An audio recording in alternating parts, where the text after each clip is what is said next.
All right, man, peace. So, as most of you brothers know by now, the sports journalist slash anchor slash analyst Jemele Hill was suspended by ESPN from her TV show Sports Center, aka The Six, which she co-hosts with Michael Smith, her fellow co-conspirator and black liberal. And she was suspended for talking recklessly and really not understanding the gravity of what she was advocating because she's so caught up in the woke vortex in, being all up in the mix, attention mongering, and being an agent of chaos. So anyway, I saw this little snippet from her where she was being interviewed by The Root, which The Root, by the way, is owned by liberal Caucasians, as most of these black liberal magazines, both online and actual magazines are.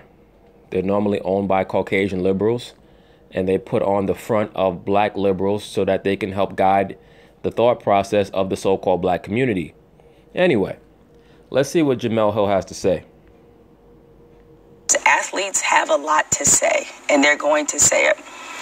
So my challenge to the six. Now, she just said athletes have a lot to say, and they're going to say it. Well, you know what? Prior to Muhammad Ali's death in 2016, the lament of the sports media was that athletes don't speak out anymore. That was their lament. They said, well, athletes, they just want to make their money and go home. Now she's saying that athletes have a lot to say. No.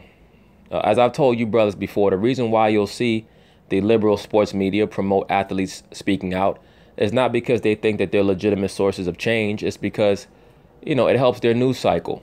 It gives them something to comment on. And somebody like a Jemele Hill, who's an older female in this society, older liberal female, how does she get attention? She doesn't get attention from men anymore when she walks down the street, for the most part, unless she's going overboard with the slutty attire. She's going to get attention by making a lot of wild, super liberal statements. This is why I told you, brothers, pay attention to the type of females who like to play the quote unquote race card. All right, and when I say the race card, I mean talking about race for attention, not really addressing real issues that affect so-called black people, just talking about race for attention. That's why I always say the liberal black female has three alter egos: the globalist, the racialist, and the feminist. Jemele Hill is a feminist, number one. I've been saying that for the longest time. And of course, she got exposed for co-signing the article on heterosexual black men being the white people of black people. All right, because that is her real end game. But now she says, well, athletes have a lot to say. Before she said that athletes didn't have a lot to say. Really, she just wants to use these black male athletes as a source to get attention for herself. The sports crowd is, what do you want me to do? I'm a journalist. I want you to just be quiet. That's what I want you to do. Be quiet and find a husband. Be quiet and find a husband that you're comfortable serving and have some damn kids and raise those kids. That would be preferably what I'd like you to do, since you asked me. But in general, if you're going to be a sports journalist, then report the sports. That's your job. And if athletes make political statements, then report what they said. There's no need for you to. There's a big difference between reporting what an athlete said, even if it's something that doesn't have to do with sports, and getting on a social media outlet and advocating anarchy and the promotion of boycotting sponsors that affect NFL teams because you want to push the Black Lesbians Matter agenda. So should I pretend that Colin Kaepernick didn't kneel? Should I act as if Greg Popovich does not openly discuss his hatred of the president? Should I just act as if LeBron James, Carmelo Anthony, Chris Paul, and Dwayne Wade didn't take the stage at the ESPYs? No, you shouldn't act as if any of those things didn't occur. What you should do is your damn job. You're a journalist. Your job is to report or chronicle the events as they transpire. That's your job. Your job is not to inject yourself into the narrative and then act quizzical when you actually have to accept the repercussions of what you did. right? Same way that you get on TV and you say, well, Colin Kaepernick, he started a protest. He has to suffer for the protest that he started. When you go on the internet, when you go on Twitter and you want to push your woke agenda, which is really just attention mongering for lonely liberal black females for the most part, or black homosexuals, you have to expect repercussions. You can't say, oh man, I can't believe I got suspended with pay for 2 weeks. Like, you didn't. That was a slap on the wrist. And I told you brothers before in the previous video that I did, the first two videos that I did on the Jemele Hill and Donald Trump issue, I stated explicitly when Sarah Huckabee Sanders made her remarks, I said that Sarah Huckabee Sanders was not speaking for Donald Trump per se, because when you watch how the reporter asked her the question, she was not even aware of the statement. And she said that Donald Trump was not aware of the statement, but she gave her own interpretation of what he would say, knowing him. That's completely different from Jemele Hill, who's supposed to be a sports journalist, going on social media and speaking and giving her own personal opinion about Donald Trump's alleged ideological views, knowing that is going to reflect on ESPN. Now, I had a couple of guys that tried to make an equivalency between Jemele Hill and Sarah Huckabee Sanders, and I tried to explain to them that one will suffer the repercussions for her actions, that being Sarah Huckabee Sanders, if she misrepresents Donald Trump consistently. Please see Sean Spicer. The other, Jemele Hill, works for a sports network, not a political network. But I suspect that very soon she will work for a political network. I suspect that this is her trying to build her brand to leave behind Michael Smith. So if Jemele Hill eventually does get let go by ESPN, do not be surprised to see her pop up. I mean, a lot of people talking about her popping up on Fox Sports 1. Don't be surprised if she actually pops up on CNN. Okay? That is where she really is going to end up popping up. And I tried to explain to brothers in those first two videos that when you're ESPN and you're a liberal sports network, there's only so far that you can push it in regards to trying to develop a contentious relationship with the president, because he can attack you on a corporate level. Okay? He's a business owner. He can and will attack you on a corporate level knowledgeably. Meaning what? The same statements that he's made in regards to the NFL, in regards to tax breaks. He understands that. Okay? So this is what I tried to explain to brothers in those first two videos.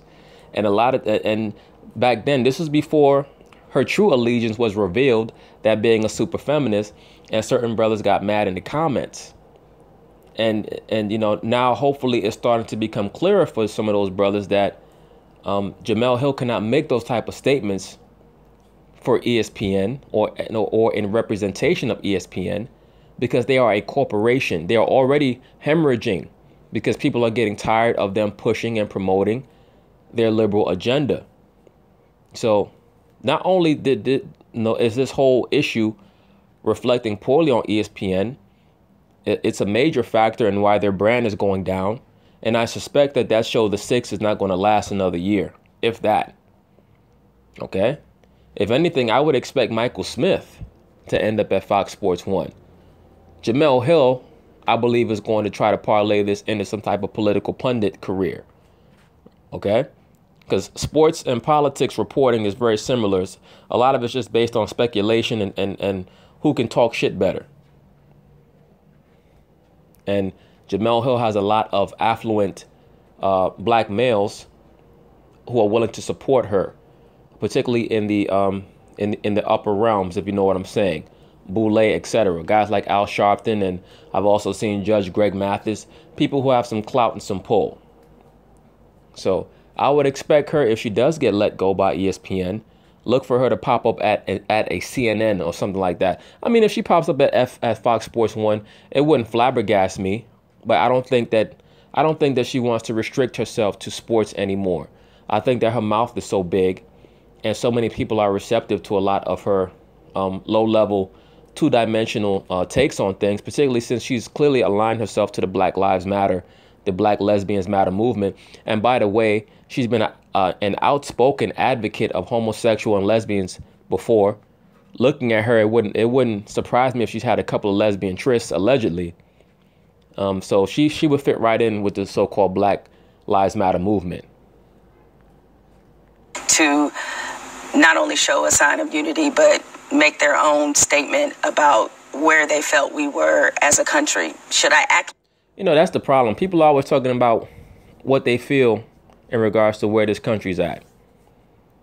Really, people should be speaking about what they know in regards to where this country's at and where so-called black people are in this country.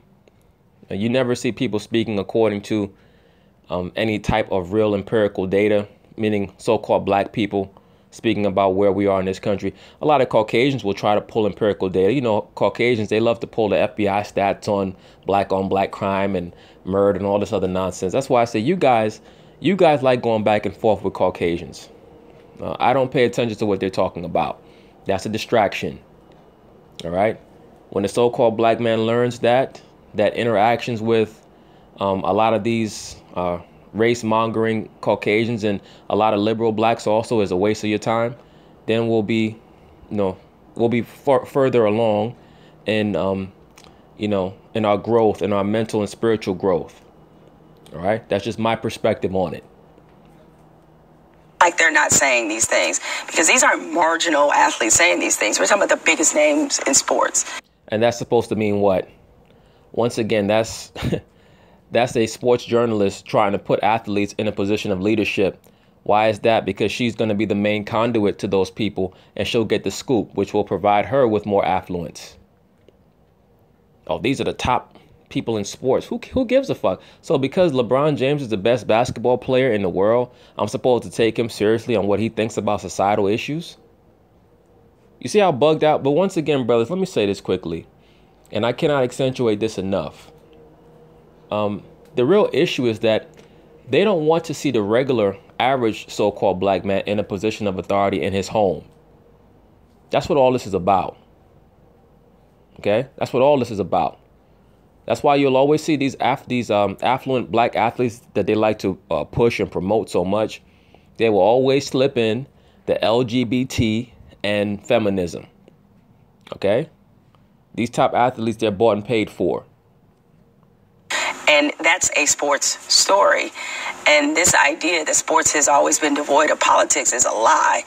The same person that will tell me to stick to sports will also say Muhammad Ali was a great sports figure. What's the difference? Well, Ali was a great sports figure. And, well, there's a big difference, but let me let her finish.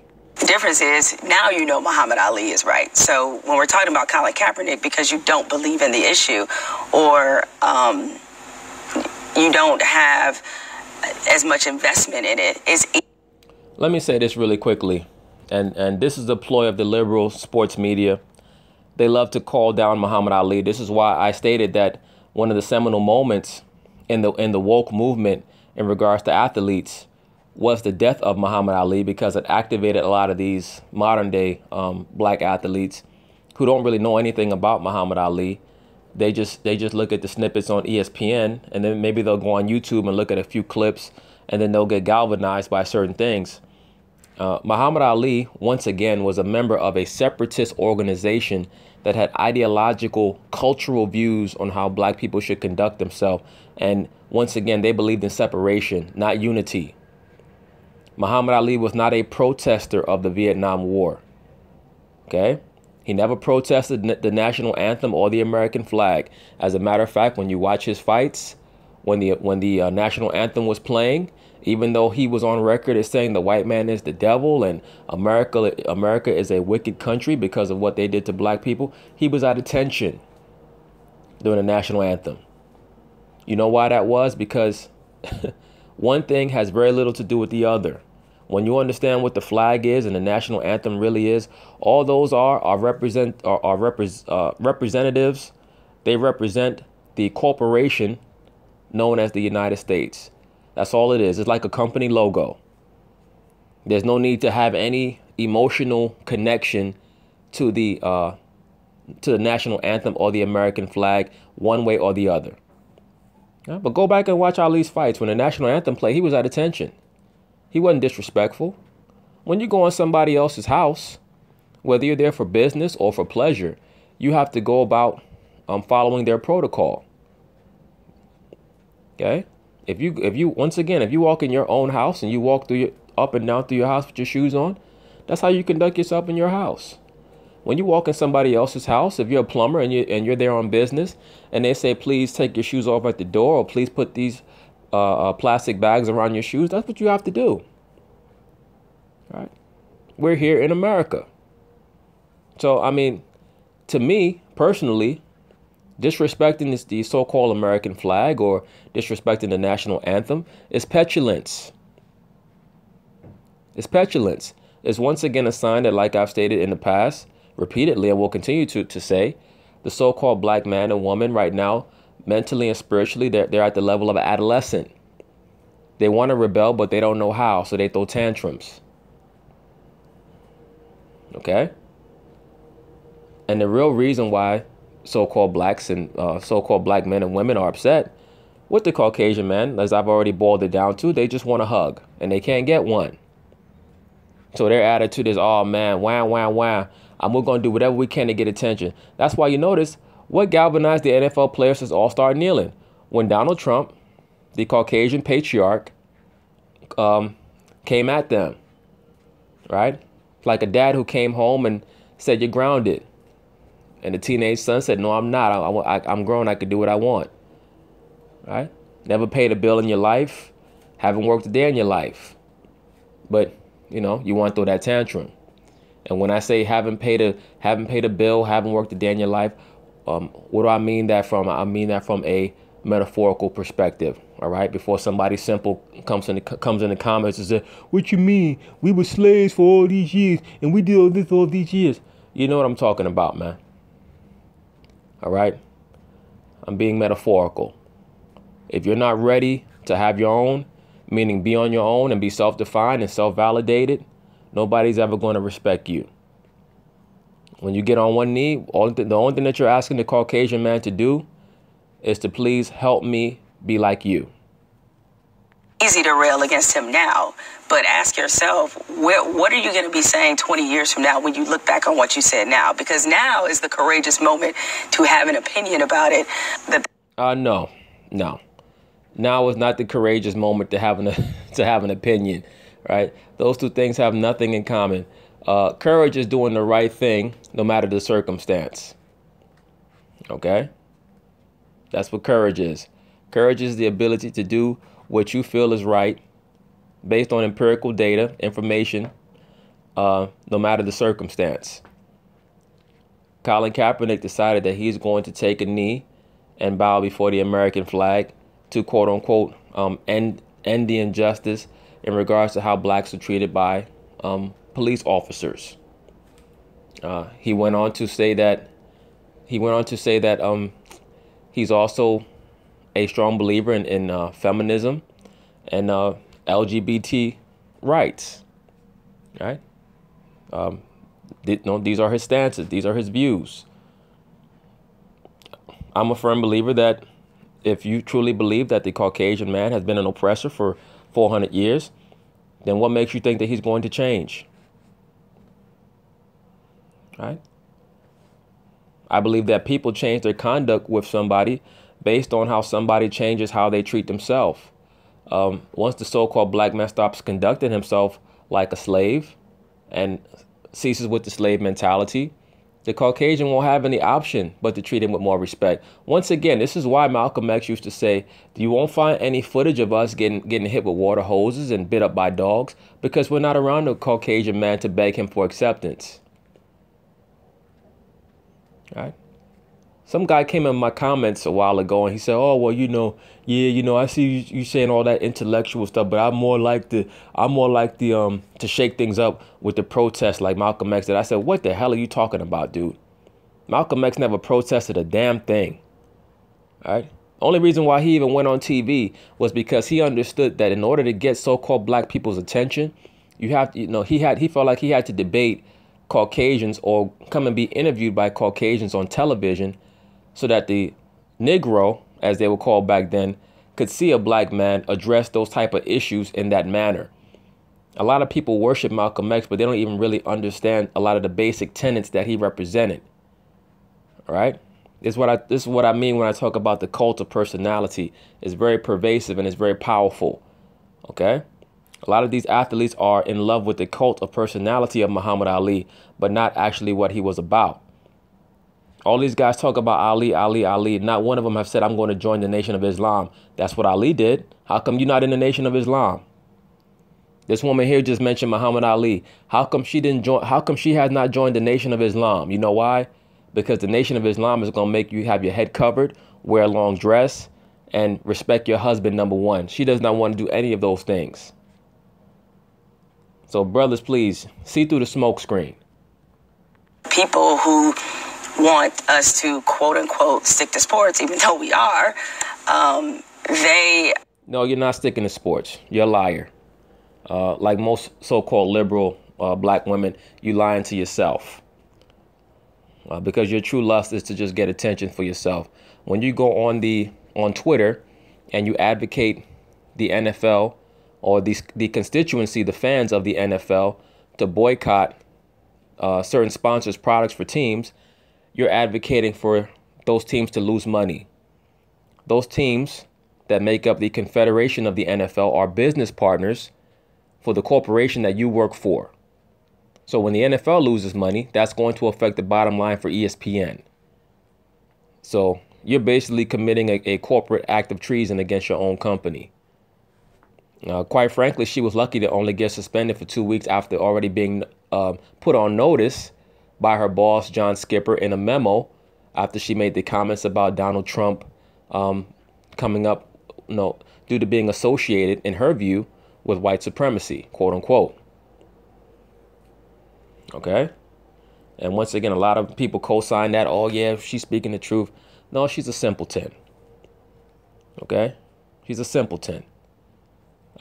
Donald Trump was able to win, or quote unquote win, because of the ineffectual campaign of Hillary Clinton.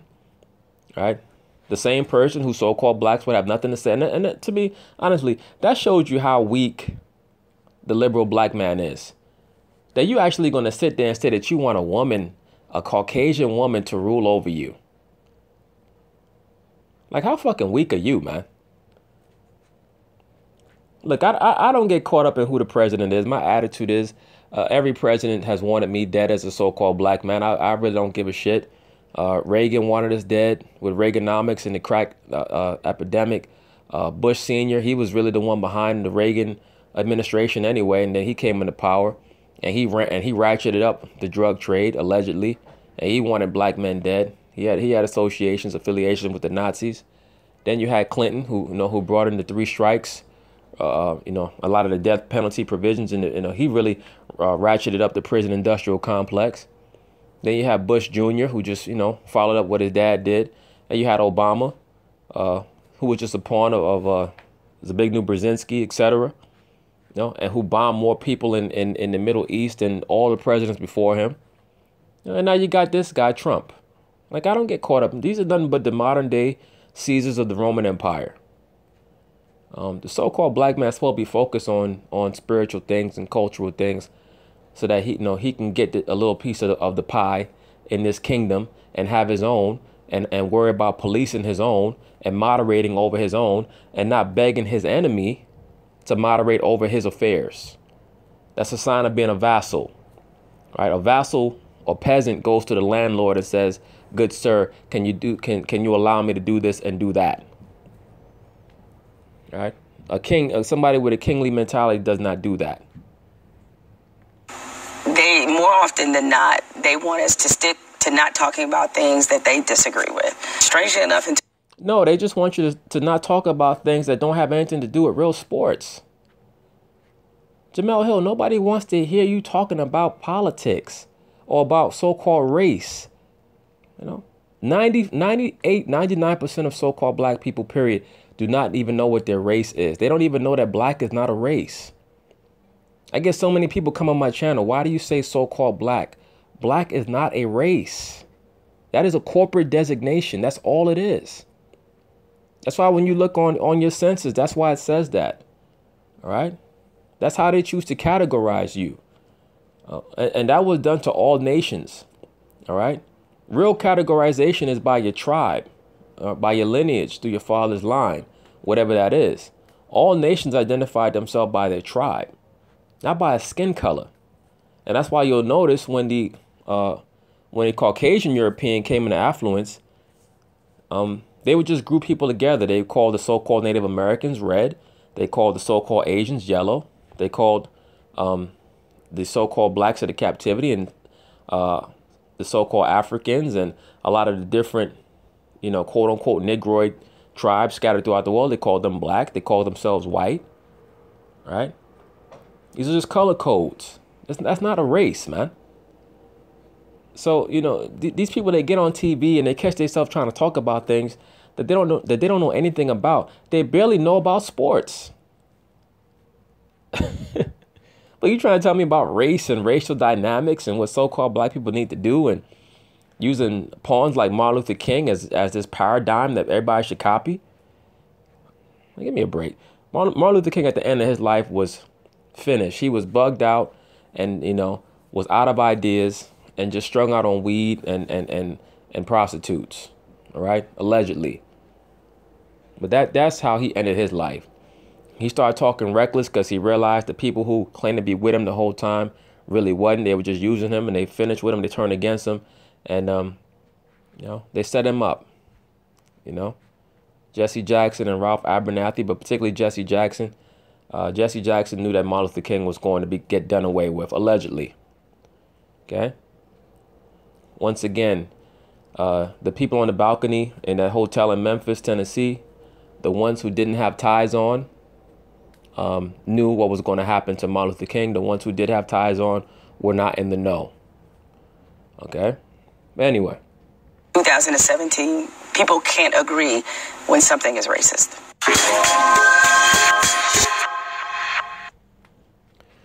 Well, it's not so much that people can't agree that when something is racist, people don't even know what their race is.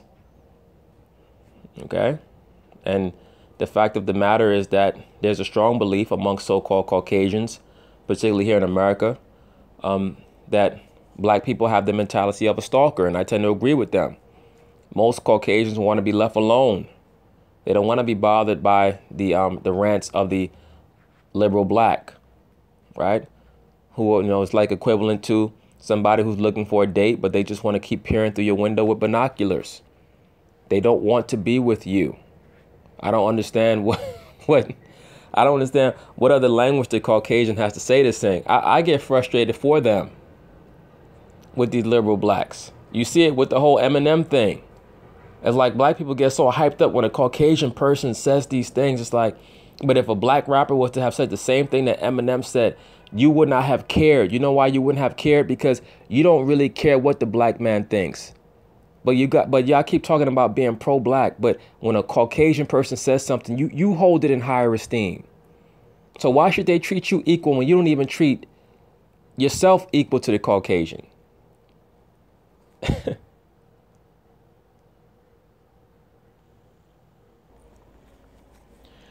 All right, so now this is an article that I just found. Sports Illustrated just made about Jemele Hill. It says Jemele Hill's future at ESPN remains unclear after the suspension. I really don't think that it's that unclear. I think that Stevie Wonder could see that she's not going to be at that company much longer. But I just don't think that she's going to be as firmly entrenched in sports reporting as she was before. I think that she's going to find her way into a lot of political commentary. But anyway, let's check out some of this article, see what this person has to say. This is Sports Illustrated, written by Mr. Richard Deitch, I believe his name is pronounced, or Deitch. Jemele Hill's 2-week suspension is scheduled to end on October 23rd. The likelihood is she will come to work that day in Bristol, Connecticut, and continue to co-anchor the 6 p.m. Eastern Time edition of SportsCenter for the foreseeable future. but I believe her tenure as a SportsCenter anchor is effectively over. Yes, so do I. There's no way that they're going to continue on with her and Michael Smith in that same role. I think that their roles will be diminished and they'll most likely be phased out. ESPN is losing, they're losing a lot of viewership, and they're going to start losing sponsorship, because the sponsors' attitude is, if you guys are going to continue to allow on-air talent to lambaste our company and our affiliations, we're no longer going to sponsor you. At the end of the day, you always follow the money. Some of these corporations, they have certain intentions to promote liberal ideologies, but they will renege on those ideologies if it affects their bottom line. Period, point blank. I also think her time as an ESPN employee is down to months rather than years. I agree. Hill cannot feel that she has management's unwavering support given the events of the last month. Yeah, well, management cannot feel that they have her support. They explicitly asked her to please not do that again in regards to making political and outlandish statements on social media. But because she's a social media addict, she could not help herself. All right. She's another Twitter victim. You know, sometimes your opinions don't need to be heard. Like I stated about Cam Newton, you have to know when and where is the right place to voice your sentiments.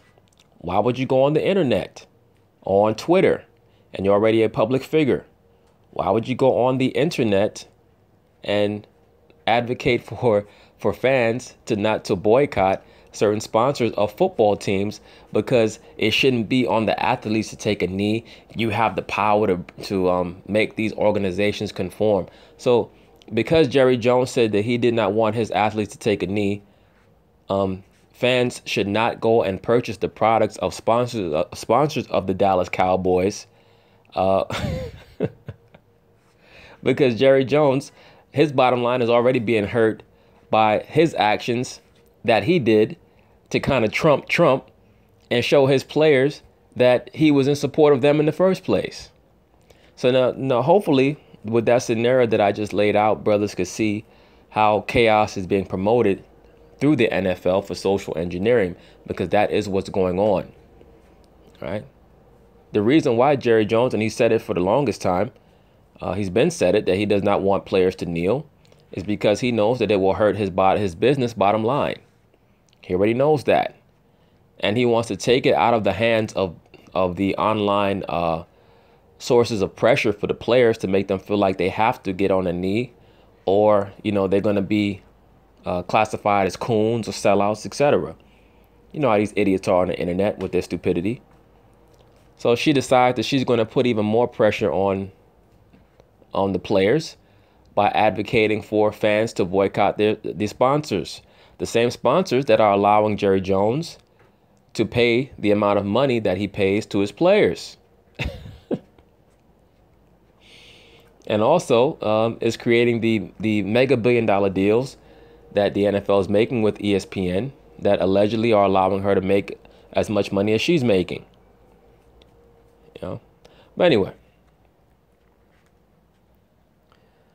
I also think her time as an ESPN employee is down to months rather than years. Hill cannot feel that she has management's unwavering support given the events of the last month, and ESPN management clearly has limits to the speech it will allow from front-facing talent on social media, and particularly those representing the SportsCenter brand, as they should.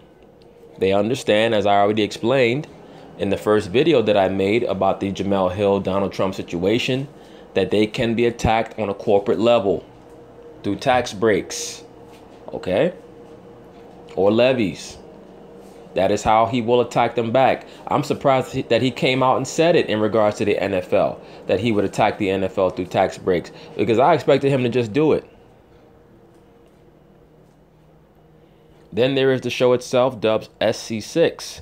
What Hill and co-host Michael Smith envisioned, what made their chemistry honest and unique on the ESPN2 show, His and Hers, and their podcast together, is being slowly chopped away by the addition of segments you see on traditional SportsCenter shows.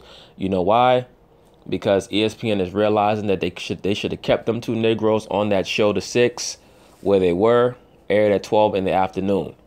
They had a nice little fringe audience, I used to watch and enjoy their show, but they've just become way too political on the so-called six. Like, it's an example of people saying, now that we got this, we have this platform, we're going to quote unquote, we're going to still keep it real.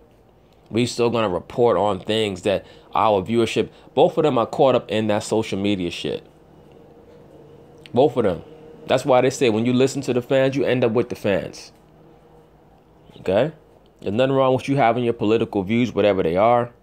But you can't have them affecting the bottom line, which is what you're supposed to be doing on TV. Okay, you agree with Kaepernick. You agree with this. You agree with that. Leave it alone. You're talking about the shit every damn day. All right? To the point I got to make videos on it because brothers keep asking me to make videos on this shit. All right? But it's okay. I like to do videos on this because it gives me the opportunity to speak on other issues that I like to speak on. But the Kaepernick thing ain't going nowhere, brother. When I say it's not going anywhere, meaning the that whole movement is going to be much ado about nothing. Because Kaepernick can't move unless Ness Nitty tell him how to move. All right? She tells him when to make certain statements. She might be controlling his damn Twitter account. I said that before. I honestly believe that shit because the way that motherfucker respond, he respond like he's in the movie Get Out. 2-word answers and just quotes. Like I don't even know if he has a brain anymore. Let me see. Those include interviews with reporters in the field and blocks that feature the kind of short, bite-sized takes viewers get on shows such as Around the Horn. Multiple people told me last week that there is an effort to bring in ESPN talent as guests with opinions counter to their hosts. I believe it because I saw them bring Will Kane on the show last week to sit down with Michael Smith. So it's obvious that ESPN is succumbing to a lot of the conservative views that they're probably getting inundated with to say, why are we only hearing a pro Kaepernick shit on this show? ESPN is going to all that political talk is going to destroy their show. It just is. And, they do a lot of political talk on the Skip and Shannon show, but they just do it better. They do it better. And they have shows that's counter to it.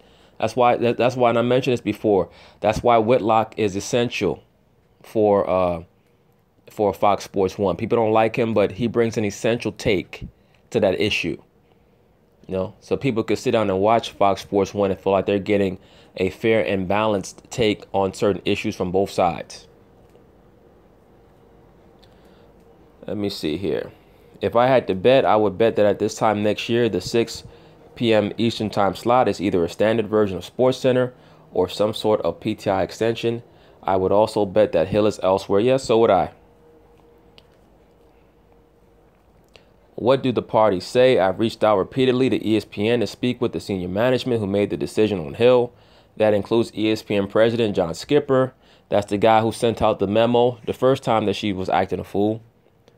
And ESPN executive vice president Connor Shell. I've been repeatedly declined. Hill is also declining comment, of course, because she got put in her place. Right? If she really was a rabble rouser like that, and she really believed in the power to the people philosophy that she's espousing, she would just continue to speak. She would have quit, matter of fact. She would have left. She'd been like, bump this. I'm leaving. I'm going to be a full-time revolutionary.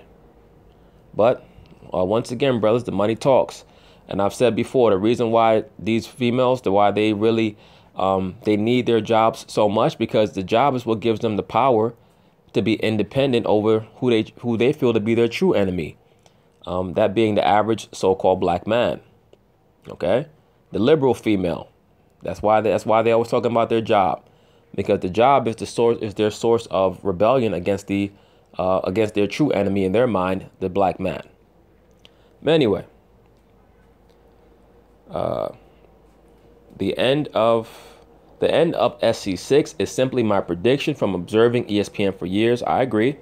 I have no specific reporting that says it is done. That opinion is shared and was first posited long before I came to it by James Andrew Miller, the author of a best-selling oral history on ESPN.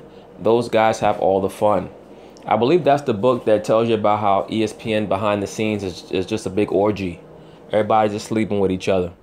It wouldn't surprise me at all. Like I showed you guys in the first 2 videos I did with Jemele Hill and Donald Trump. I showed you at the end of part 2, Jemele Hill and Carrie Champion, both flirting with Ryan Russillo, the Caucasian man that works at ESPN, one of their Caucasian anchors. So I mean, none of that would surprise me. But anyway, he was one of the guests this week on the Sports Illustrated Media podcast, along with Brooklyn Nets analyst Sarah Kustok. Miller said he believes there is a fundamental flaw in assigning opinion first talent to SportsCenter. I agree. Look, man, I just don't need to hear these people and all their opinions about every damn thing on politics, man. Just show the damn highlights. Interview the athletes about what's going on in their sport. Even Muhammad Ali. Muhammad Ali wasn't somebody who just got on TV and started talking about all these different issues. If you asked him, he would tell you. But if you asked him about boxing, he would keep it about boxing. You know what I'm saying? Ali wasn't running around getting on one knee in front of a damn flag. He said, look, I don't like how I'm being treated, so I'm going to join an organization that really promotes loving black people first and having their own ideology and their own culture. Once again, I'm not an adherent to the Nation of Islam philosophical beliefs. Okay? But at least, from a strategic perspective, from a logistical perspective, that made a lot more sense. That's why I always give Ali far more credit and respect than any of these other guys, because at least he put his brain where his mouth was. Well, let me see. I don't think it is going to make it, Miller said. I think it was an experiment where the SportsCenter brand is being challenged technologically and by a host of other challenges in the marketplace, and they were trying to figure out ways to rescue it in a different way. I said that before. They tried to use Michael Smith and Jemele Hill as being relatively young black anchors, figuring that they would be on the forefront of what's quote unquote hip and new, and it blew up in their face. All right. Anyway, you know what? That is great. That is what networks and executives are supposed to do. You try things and you don't necessarily bat 1,000. I think in this case, there's enough evidence and minds along the road to say we tried and we're going to figure out something different. If there's one takeaway from this whole SC6 experiment, it is to make sure that if you are going to have someone with bold opinions and a lot of gumption, that you put them in an environment to do that. I agree.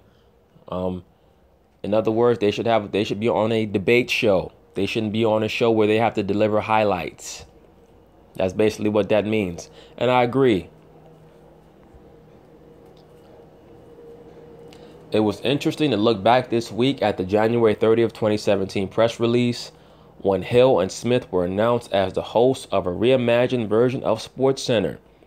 This was when management was touting boldly that ESPN had made a strategic shift in thinking to rebuild the SportsCenter franchise around what one of its executives termed personalities and conceits that work for specific audiences. What does that mean? That means exactly what I stated before.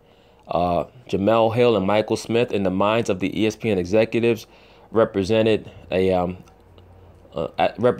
duo that they could use as a vanguard to build a audience of younger people, because they assumed that because Jemele Hill and Michael Smith were relatively black and kept up with hip hop and the slang, that they could bring those people in.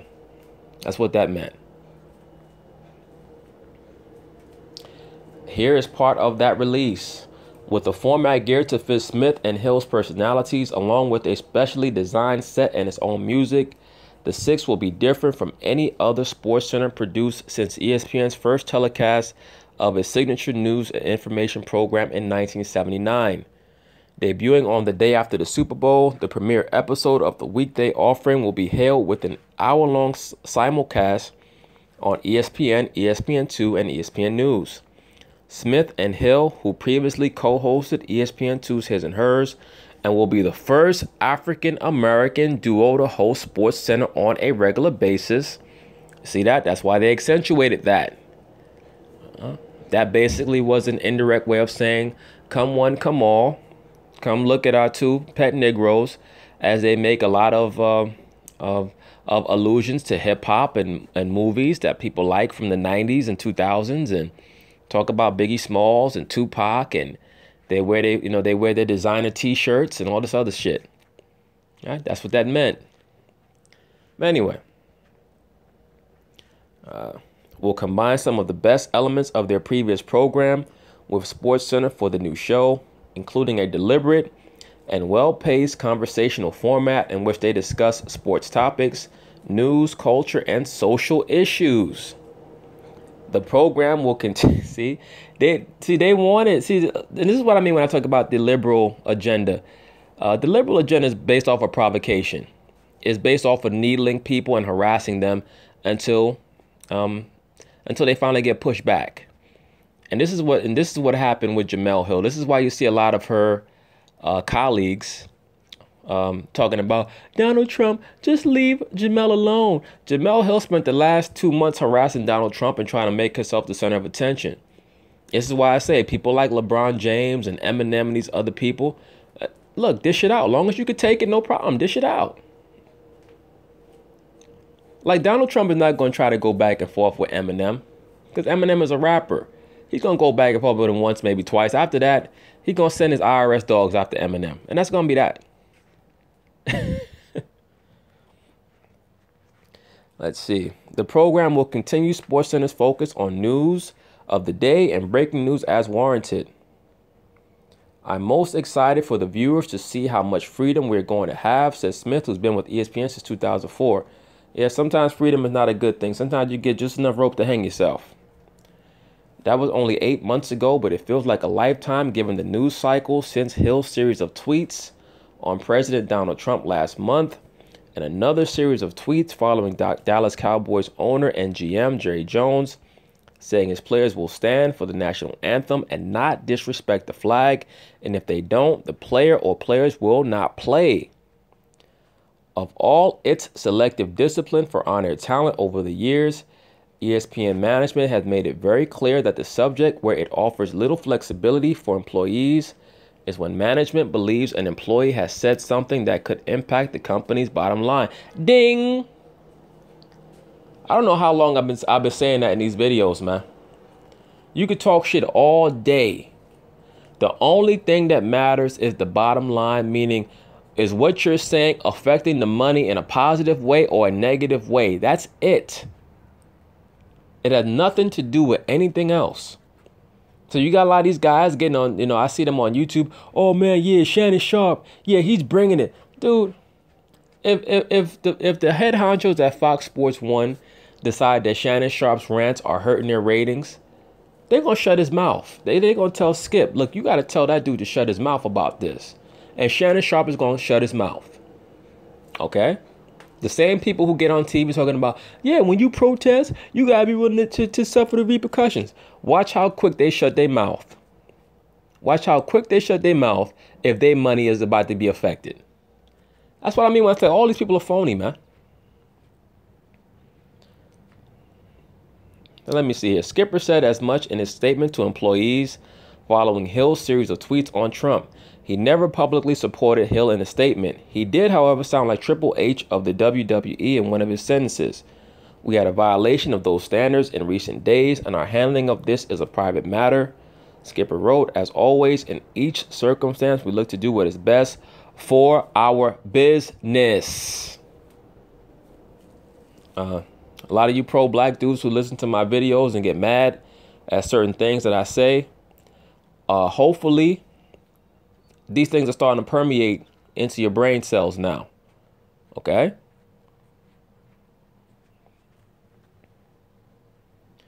The moment I read that statement is the moment I believe Hill's ESPN tenure was coming to an end.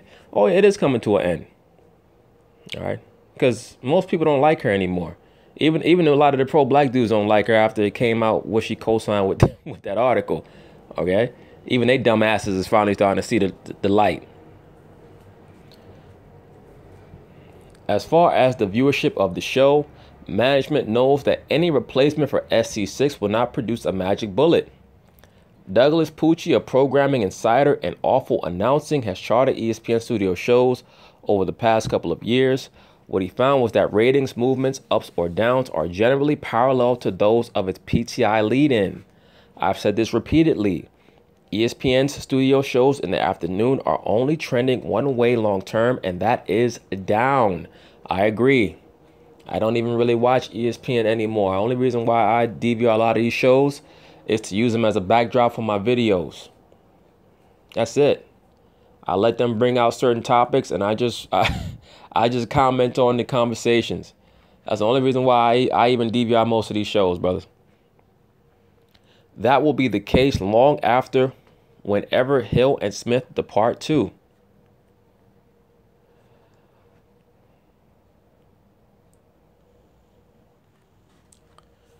All right, so now this is a photo that I found in regards to the Black Lesbians Matter movement, the Stay Woke T-shirt campaign, just to show you, brothers, that yes, Jemele Hill, as I've been saying, I believe that she is a satellite agent, satellite operative for so-called Black Lesbians Matter. Here she go right here with that T-shirt on.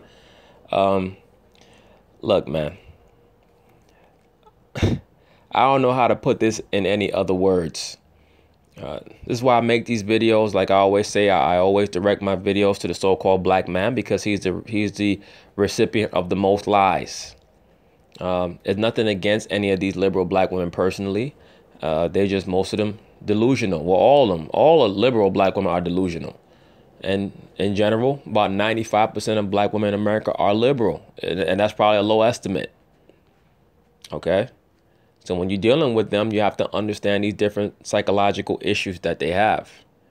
And a lot of them, they use these different movements and they grasp onto them to make themselves relevant, to get attention. And in this case, it's going to cost this woman her job. But fortunately for her, I believe that she's going to bounce back because everybody's going to feel sorry for her because she's a woman. Okay? So she'll bounce back on some TV network somewhere. But anyway, this is definitely not the end of this issue. This is a narrative and a saga that's going to continue on. So peace.